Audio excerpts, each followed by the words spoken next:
What's going on, everyone? I hope you're having a terrific day. My name is Dan. Welcome to the channel. Smash that subscribe button, hit the notification bell. Without further ado, let's dive into today's video. So I believe that society has a part to play in why a lot of people don't habituate to their tinnitus. And I'm going to talk about this, but I think it's a complex issue that's multifaceted. And I'm going to try to explain it the best that I can. But when I look at society, especially Western civilization, where I live here in America, everything is instant. Everything is fast. Everything is with the touch of a button. And how people get upset if it takes a web page longer than 3 seconds to load. I grew up with the dial-up internet, and so, you had to sit there and wait for a web page. Sometimes it would take, minutes, depending on how big it was. But the point that I'm trying to say is that we can have any pill we want, right? We have the pharmacopoeia in Western civilization is utterly insane. You can get any pill you want. If you have a headache, you take a pill. Right? You get this sort of ailment, you take a pill. You get this flu shot, you get this shot, you get that pill. And you want something delivered to your house instantly, you get it delivered. And if something breaks, you throw it away and buy another one. And you want your paycheck, and everything is just with the touch of a button. Right? And you're lonely. Well, you get on a dating app and start swiping, and you're bored. Well, get on Tinder and start swiping. There's actually a psychological phenomenon with TikTok called TikTok brain. And basically what it's doing is it's eroding people's concentration, right? Nobody reads books anymore. We just endlessly swipe. The point of what I'm trying to say, and why does this contribute to tinnitus? Why would this contribute to tinnitus? Well, I think it contributes in a way that's more subtle. You're basically programming your mind to think that whatever you want can be had instantaneously.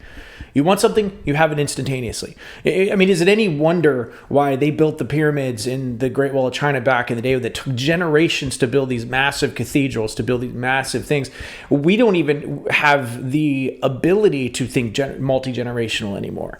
We're going from one dopamine hit to the next over 90-second video clips. You see what I'm saying? Like, we are losing our ability to think long-term, to be able to dedicate ourselves to something and really bring ourselves to a better place, not only as from a societal standpoint, but just from as a personal standpoint. So when you train your brain to think like, oh, I could just have anything delivered to me. I could just take a pill and fix everything. Everything's instantaneous. And you meet something in life, you come up to something, a problem that can't be fixed instantly, can't be controlled instantly, that it actually takes time and consistency to work through it, and patience, God forbid patience, we crumble as people. We don't know how to handle it. We don't know how to function. This is why you see so many people watching these videos, which is why you see so many people on commenting forums, which is why you see so many people freaking out and losing their mind. I literally will sit down with clients and I will say, it's okay. It's just a benign sound. It's just a sound. That's it. It's a paper tiger. It's of no threat. It's not like this sound is going to lead to the end of your life. For the majority, 99% of people, tinnitus is just a sound. It's not something to worry about. It's not something to freak out about. But because people can't control it, stop it, instantaneous at their will, like they can everything else in their life, they begin to freak out. But the thing is, you were never in control. Okay, Gaber Mate says that society is just a clearing in the woods. Life was never safe. It was never tame. You've always been living in the jungle and in the forest, so to speak. Life has always been dangerous. You're going to die someday. I don't have to tell you that. Like, you are, objectively, everyone. No one's getting out of this alive. Even the people that survived on the Titanic, even the survivors are all dead now anyway. That should tell you that you're here for a limited time. You can't control everything, so stop trying and learn to control your thoughts and your reaction. Learn to control yourself. Learn to be okay with the things that you can't control. Freedom comes in letting go, not in having all the answers. That's when we truly become free, when we let go. Think about it when you skydive, okay? You're freaked out. Once you get out of the plane and you're falling through air, you are truly free, because in that moment, you've let go. You've let go of all of your control. You've put it up to fate. Whatever happens may happen. Let the chips fall where they may. That's what makes us happy. But we're not trained and being trained to that in Western civilization. We're being trained that if we can't control things, if we can't get things under our control and figure things out and have it our way at a touch of a button, then freak out. We need all that, but that's an illusion. That is all. Control is just an illusion. It doesn't really exist. You can control decisions, but you can't dictate the outcome of those decisions. You really don't have that much control.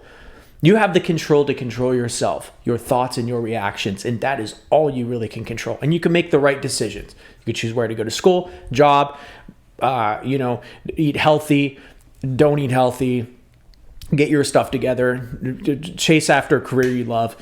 And ultimately, you do all of that, and whatever happens, happens. You really can't control reality. You can't control people. You can't control, a lot of what happens to you is beyond your control. And accepting that leads to freedom.